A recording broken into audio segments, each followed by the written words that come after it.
Assalamualaikum warahmatullahi wabarakatuh. Kembali bersama Ustazah Ida dalam mata pelajaran Pendidikan Islam bertajuk Teladani Sifat Rasulullah SAW, iaitu sifat siddiq. Apakah objektif yang murid-murid akan dapat pada hari ini ialah yang pertama, murid-murid hendaklah mencontohi sifat siddiq Rasulullah di dalam kehidupan seharian. Yang kedua, murid-murid akan menjadi seorang manusia yang sentiasa jujur di dalam kehidupan seharian. Ya murid-murid, saya harap sangat murid-murid belajar betul-betul, dengar betul-betul apa yang akan kita belajar hari ini. Baiklah, sifat siddiq Nabi Muhammad SAW. Apakah yang dimaksudkan dengan siddiq? Siddiq bermaksud bercakap benar, jujur. Jadi Rasulullah di dalam kehidupannya, baginda tidak pernah berbohong walau dengan sesiapa sahaja. Yang murid-murid pernah pada satu ketika Abu Jahal, iaitu bapa saudara Nabi Muhammad, ditanya oleh seorang pemimpin Quraisy tentang Nabi Muhammad. Rasulullah menjawab, Abu Jahal menjawab, baginda adalah seorang yang jujur. Baiklah, kita teruskan dengan membaca dalil naqli daripada ayat Al-Quran surah An-Najm ayat 3. Berbunyi, A'udzubillahi minasyaitonirrajim. Bismillahirrahmanirrahim. Wa ma yantiqu 'anil hawa in huwa illa wahyun yuha. Maksudnya, dan tiadalah yang diucapkan itu menurut kemahuan hawa nafsunya. Ucapannya itu tiada lain hanyalah wahyu yang diwahyukan kepadanya. Ini Allah berfirmannya di dalam Al-Quran. Jadi memang betul lah Nabi Muhammad itu seorang yang bercakap benar. Baiklah murid-murid, apa yang kita dapat jika kita bercakap benar? Kita terapkan sifat siddiq dalam diri kita. Cuba lihat ya murid-murid. Yang pertama, dipercayai dan disukai oleh rakan-rakan. Yang kedua, mendapat pahala. Ingat ya, kawan-kawan akan suka kepada kita kalau kita ni sentiasa betul, sentiasa bercakap benar, tak pernah berbohong. Kan? Jadi kita akan dapat ramai kawan, pergi mana-mana pun senang, nak belajar pun senang, kan? Yang ketiga, Allah mencatatkan kita sebagai seorang yang benar. Nampak? Allah labelkan kita tu sebagai seorang manusia yang jujur, yang benar. Jadi orang yang macam ni akan dijauhi daripada api neraka.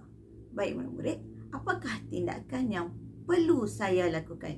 Maksudnya apa yang murid-murid kena buat untuk menunjukkan bahawa murid-murid ini seorang yang jujur? Cuba lihat gambar di atas.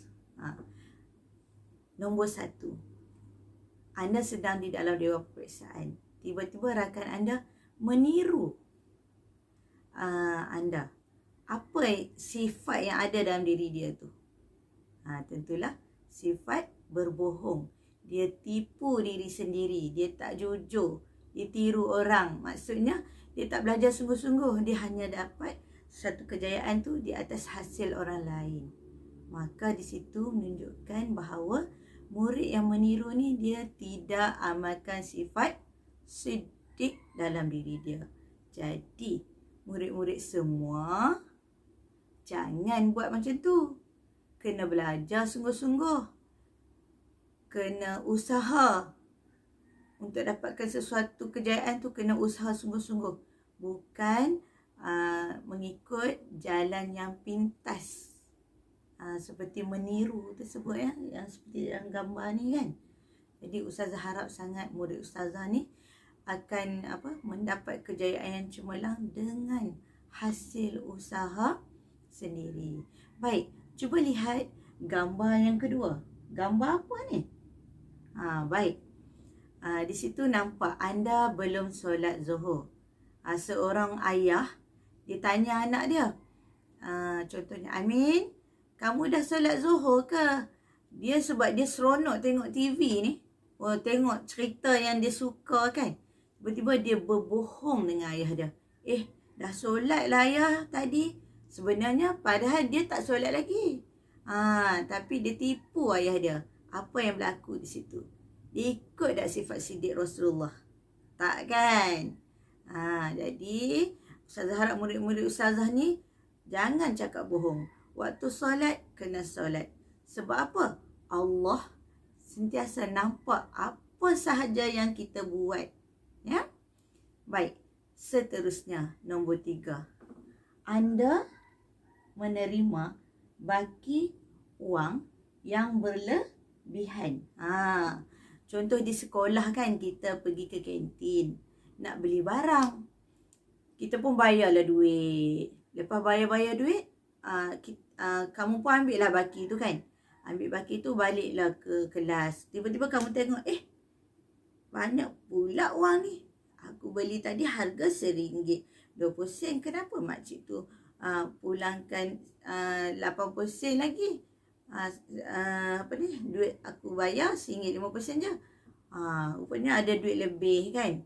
Jadi di situ kamu kena jujur, kena bersifat sidik, kena pulangkan semula baki wang yang berlebihan tu kepada orang kantin. Jangan pandai-pandai simpan dalam tabung pula.